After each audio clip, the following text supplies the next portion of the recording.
اب اگر غور کریں تو ہماری جتنی پریشانیاں ہیں وہ انہی سے متعلق. کسی عورت کے ہاں اولاد نہیں، وہ بھی رزق میں شامل. کسی انسان کی شادی نہیں ہو رہی تو بیوی کا ملنا بھی رزق میں شامل. کسی کو جاب نہیں مل رہی، جاب ملنا رزق میں شامل.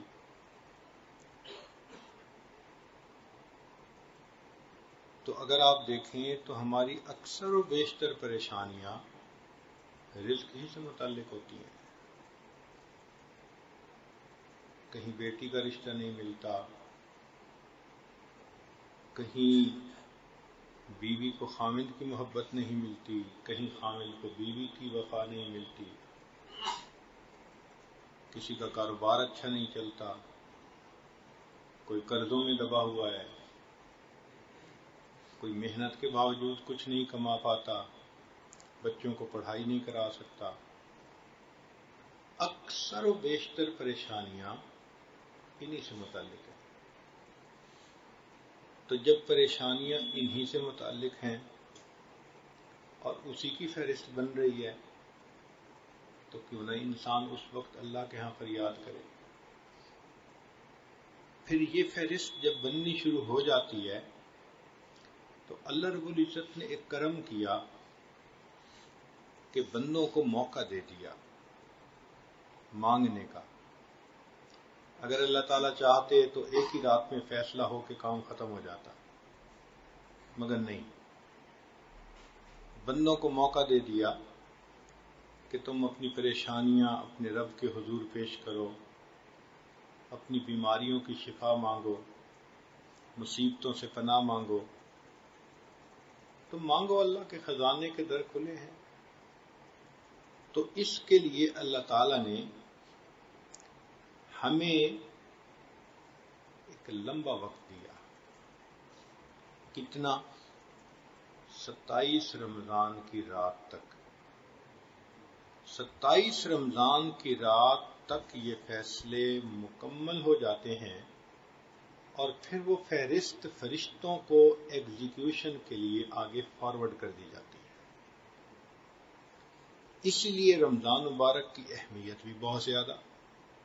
برکتوں اور رحمتوں کا مہینہ.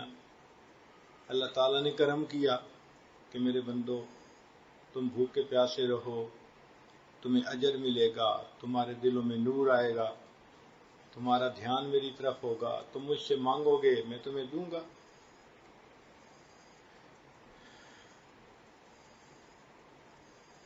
کرنی تھی مغفرت تو بہانے بنا دیے.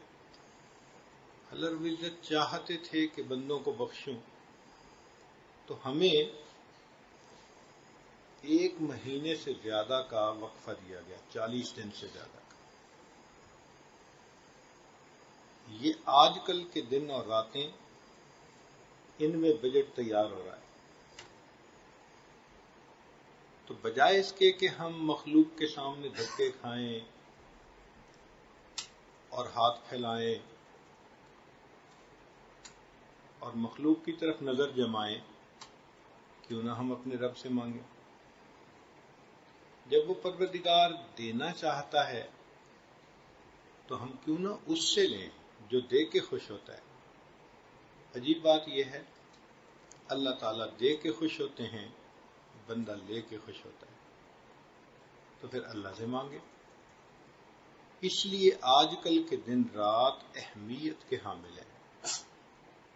ان دن راتوں کو ایسے غفلت میں نہیں گزارنا چاہیے بلکہ مانگنا چاہیے.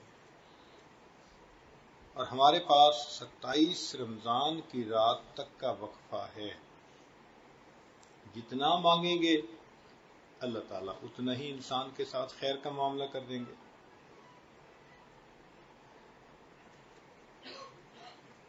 جو چاہیں اللہ تعالیٰ سے مانگیں. در کریم سے بندے کو کیا نہیں ملتا. تو یہ مانگنے کا وقت ہے، متوجہ الی اللہ ہونے کا وقت ہے، اپنے گناہوں کی معافی مانگنے کا اور اللہ کی نعمتوں کو مزید مانگنے کا وقت ہے. تو ہمارے پاس 27 رمضان تک کا یہ وقت موجود ہے، اس میں دعائیں مانگیں۔ پھر اللہ تعالیٰ نے عجیب فضل فرمایا کہ بتا بھی دیا کہ روزہ دار افطار کے وقت جو دعا مانگتا ہے اللہ تعالیٰ دعا قبول فرما لیتے ہیں۔ کل یوم و لیلۃ دعوۃ مستجابہ، رمضان شریف کے ہر دن میں اور ہر رات میں اس کی دعا قبول ہوتی ہے۔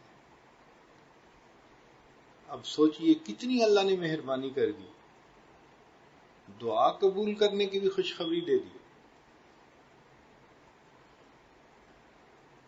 تو ایک تو اپنی ضروریات اللہ کے سامنے پیش کریں، حاجات اللہ کے سامنے پیش کریں، اور اللہ سے رحمت کی دعا مانگیں۔ اور دوسری بات امام ربانی مجدد ثانی رحمۃ اللہ علیہ نے مکتوبات میں لکھی ہے، وہ فرماتے ہیں کہ رمضان کا مہینہ آنے والے سال کا ایک چھوٹا سا نمونہ ہوتا ہے۔ جیسے رمضان گزرے گا آنے والا سال ویسے ہی گزرے گا۔ مثلا ایک آدمی کو تہجد کی پابندی نصیب نہیں، وہ پورا رمضان تہجد کا اہتمام کرے، آپ مشاہدہ کریں گے کہ آنے والے سال میں تہجد کا پڑھنا آسان ہو جائے گا۔ ایک آدمی بد نظری کرتا ہے، وہ رمضان المبارک میں نظر کی حفاظت کرے پوری طرح، آئندہ سال میں اس کو بد نظری سے بچنے کی توفیق ہو جائے گی۔ ہم جیسے رمضان گزاریں گے اسی کا ریفلیکشن آنے والے سال میں ہوگا۔ تو جو احباب کہتے ہیں جی کہ ہم سے مراقبہ نہیں ہوتا، حقوق قلبی نہیں ہوتا، تسبیحات نہیں ہوتی، تو پھر رمضان میں کر کے دیکھ لیں۔ ایک مہینے کی پابندی کریں، بقیہ 11 مہینے اللہ کی مدد شامل حال ہو جائے گی۔ تو یہ نمونہ اسپیسیمن ہم نے بنانا ہے، اور اللہ نے اس اسپیسیمن کے مطابق آئندہ 11 مہینوں کی توفیق دے دینی ہے۔ اب ہم نے توفیق ہی نہیں مانگی تہجد کی، تو گلہ کس سے بھائی؟ ہم نے جھوٹ بچنے سے پناہ ہی نہیں مانگی اللہ کی، ہم نے تکبر سے، حسد سے، کینہ سے دعائیں نہیں مانگی، تو پھر گلہ کس بات کا؟ تو اس لیے رمضان المبارک ہم ایسے گزاریں کہ جیسے ہم چاہتے ہیں کہ پوری زندگی ایسے گزرے، اس کا سکیڈول بنا لیں۔ حضرت شیخ حدیث مولانا زکریا رحمۃ اللہ علیہ کے حالات میں لکھا ہے کہ رمضان میں وہ کسی سے فالتو بات ہی نہیں کرتے تھے، تو ان کے ایک دوست نے کہا کہ میاں رمضان تو ہمارے ہاں بھی آتا ہے لیکن تمہاری طرح بخار کی طرح نہیں آتا، تمہارے اوپر تو بخار چڑھ گیا ہے۔ تو واقعی رمضان المبارک بخار کی طرح آنا چاہیے، بندے پہ بخار چڑھ جائے۔ تو آپ ان آنے والے ایام کا اندازہ لگائیں کہ ان کی اہمیت کتنی ہے۔ ایک تو بجٹ آنے والے سال کا، اور دوسرا آنے والے سال میں جو اعمال کی توفیق ہے اس کا اسپیسیمن ہم رمضان شریف میں بنا لیں گے۔ جو رمضان میں جھوٹ بولا، نظر کی حفاظت نہ کی، غیبت کی، تو آنے والے سال میں کیسے گناہوں سے بچے گا؟ لا الہ الا اللہ، لا الہ الا اللہ، لا الہ